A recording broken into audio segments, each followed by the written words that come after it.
Tell you exactly how women make up insane stories. Now, listen to this. My father's father, so my pop, all right? So Mark Fleming is my father. Stanley Fleming is my pop, my grandfather. Stanley Fleming was not born in Australia. There is no country of birth and no place of birth, but he was raised by Edith Cavani in Botany Bay. His complexion of his skin was dark olive. The Australian documents have my grandfather down as dark complexion. He still fought for Australia in the war. So he fought for Australia in the war.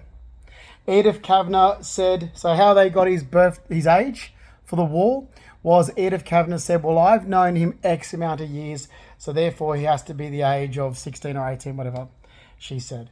Now, my grandmother, Ruby Jean Hill, so Dad's mother, which is Frank Edward Hill's daughter. Okay, Ada Gray is her mother. Ada looks Jewish. Ada's from Abbotsford. But Frank Edward Hill, although he is born in Dunedin, New Zealand, by parents from Southampton and London, is very German looking. So there's a bit of confusion there. So Frank Edward Hill looks German, he does. To look at him even in the wedding photos. All right, he looks a bit German. But they moved from Dunedin to Woollahra in Sydney, which is why my dad's grandparents were married in Woollahra. So Ada Gray and Frank Edward Hill was married in Woollahra. Because I asked Uncle George Hill, these are his parents. So I asked him, he said it's because mum and dad, so dad was living in that's his dad, was living in Woollahra. So this is my dad's uncle, said that his father was living in Woollahra. That's why he married their mother there. But they moved to where Ada's from in Abbotsford. And that's why they were born in Five Dock. Right. So the family member that's overseas that we don't know anything about his heritage is the one that looks Arabic. That people look at photos of him and go, I've had Italians look at photos of him and say, oh, he's Italian. I've had Greeks say, oh, he looks more Greek. He looks more Greek and Maltese. I've had people look at him and say, he looks Islamic. I don't care. That's still my grandfather, Stanley Fleming. Okay? Now, separate to this, I have Lebanese cousins. So my dad's younger sister, Aunt Linda, and Uncle Tony. Their daughter, Christy Serini, her husband, John Serini, their children, okay, which is Jaden, Connor, and Addison Serini, my cousins, part Lebanese. Now, Jessica, which is the youngest one so Christy's the middle one, the youngest one on Aunt Linda and Uncle Tony's, Jessica. Jessica dated an Islamic guy for a very long time. So we have, the Fleming side have a lot of respect for Islam and Muslims. So this is where people who don't know my dad's side have gone, oh, now he's something like that I've turned to Muslim. I'm like, excuse me, my father's side are extremely respectful for Islam. They support Islam. Okay, they're massive, big Islamic supporters, and they are. And God bless like them, you know. Mushallah, you know, God will it, or you know. So yeah, they are. That's how my dad's side are. Very respectful of Islam, grown up in Islam areas, and Jessica's partner for a very long time, Haysam, who was beautiful. I can't believe Jessica, not here or there. You know, she was with Haysam for a very, very long time. Haysam's a beautiful man. They separated, and then Jessica went with a Brazilian guy and had Lidiana. So Lidiana is part Brazilian. I remember her father well, my cousin's partner. So this is, when you see my dad's side, there is very mixed nationalities, and they all throw a Lebanese look on my father's side. Not all of them. Some of them throw a German look. So you got Joan Hillier. Yes, that's my cousin. Her brother, Jeffrey Williams, who looks German, Jewish. That's my cousin. Jeffrey Williams is tall, very German looking. So is Joan. Joan's sister, which is Meredith, who looks North Italian. That's there. She's got dark olive skin, Nan's blue eyes, Nan's figure, and the almost gypsy mane of the Flemings. You know, she's got that North Italian look about her. Fiona Woods looks Danish, like Fiona Williams. That's their other sister. Nathan Williams, the other brother, he looks Jewish. He looks Eastern European Jewish. Those are my cousins. Those are my uncle Bobby and my dad's older sister Sharon Fleming's, Bobby Williams' children. Okay, This is where if you know my family, then you'll know me. But all these people who've made comments don't know me. I literally had Nathan Williams' wife, Mindy, who's, I'm sorry, Mindy, you pissed me off. Yes, one of those fat, purple-haired Americans, loudmouth Americans from a Povo area. And she is. So there's a lot of Americans married into my family as well. There's Fiona's daughter, was it Demi? Demi's husband, apparently he's beautiful. He's from Kentucky. Mindy's from Maine. But Mindy's a bit of the rural sort of leftist, like My Little Pony hair type American. So we don't get along. And here's the thing. My dad's side is such huge Islamic supporters that because I'm a Roman Catholic, they're not. I'm a different religion to my dad's side. So I'm brought up strict Roman Catholic. They had an issue. Well, a couple of times they're knocking me thinking that I had a problem with Islam. I'm like, I don't have a problem with Islam. I studied the three major religions in school.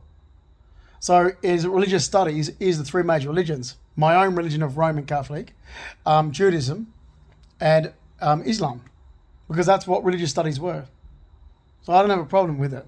But because I'm such a born and raised and inbred in me Roman Catholic, a few times Mindy was like, I'm like, Mindy, you're not listening to what I'm saying. You've just read something, you've taken it to your own American, I'm going to fight back, far leftist, wear a bulldog collar and a nose earring and smoke cannabis and dye my hair purple and black people are suppressed attitude. And that's what she is. I'm like, but you're not listening to what I'm saying. You are just one of those typical groups of Americans that are just arguing. Like the real extreme leftists that will be, they're out, I can't stand them. They're out there like, you know, telling people, oh, we've suppressed you. As well as real white, so I've fucked in the head Americans. That's what my cousin's wife is. So she's always debating me and it's like, yeah, maybe you should get with my mum's side because my mother's side turn around and say, oh, Justin's turned Islam. I'm like, well, on my dad's side, they say I'm anti-Islam. On my mum's side, they say I've converted to Islam. Why don't you two people get together? Because all you are is women that sit in a chook pen squawking. I have the worst family of imbalance, where there is too many women that outrank the men, and they just sit around squawking all day, causing trouble. It's like living in a chick pen. Squawk, squawk, squawk, but nothing that comes out of their mouth is factual. They just want to argue. It's an imbalance. It's a huge imbalance where there needs to be a massive, huge amount of testosterone right for that family. It's a huge goddamn fucking imbalance. Then you've got my own father, Mark Ian Fleming, who's just too soft and won't stand up to women because he's raised in an environment to just be over it. Because Australia has to be over respect for the women. So my dad's like, oh, can't do that because, doesn't want to be labelled as a sexist. I'm like, I don't give a shit. Hi, I'm here. Label him as a sexist. Label him as a racist. Here I am. I don't give a shit. I'm the opposite of my dad. It's like, Dad, no, Dad's too polite. We'll keep the peace. Like, very polite, very respectful, very romantic to women. I was like, oh, fuck this shit. I'm sick of Australia. You live in Australia long enough and you hate it. I hate it. I hate Australia with a passion. It's like, Jesus Christ, you can't say what you really think in Australia. We're so communist. It's disgusting. It is. I've come back from America and, oh, I hate this country. This is a disgusting country.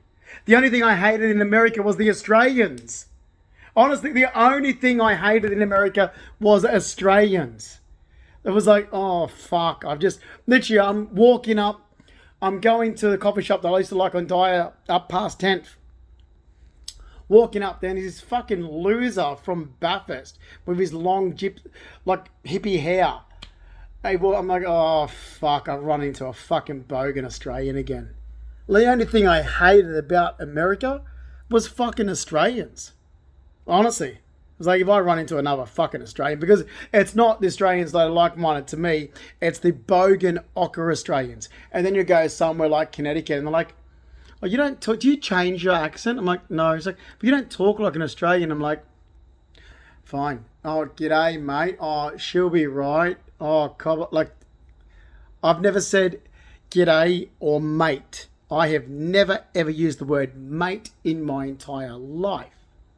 I have never been a bogan, ochre, stereotype Australian in my entire life. And I just looking at it going, fuck me, dude, if I run into one more fucking Australian. That's what I hated in America.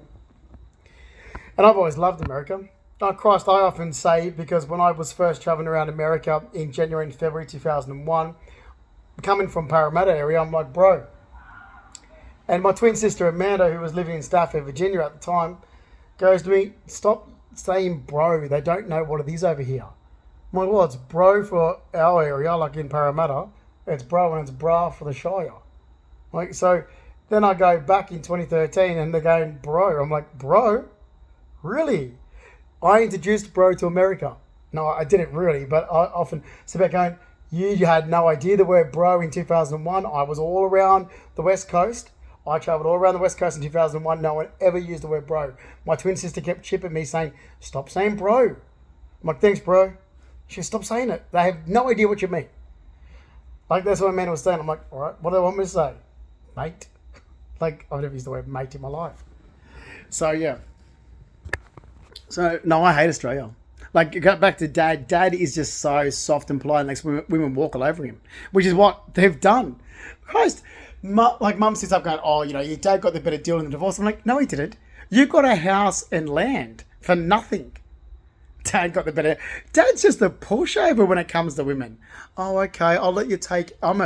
Dad's a hard-working builder that he's worked 7 days a week his entire life, but he has a kid with a female and gets screwed over. And I'm like, you're going to grow a set of balls, Mark Fleming, and stand up to one fucking female in your goddamn life? You let them push you around.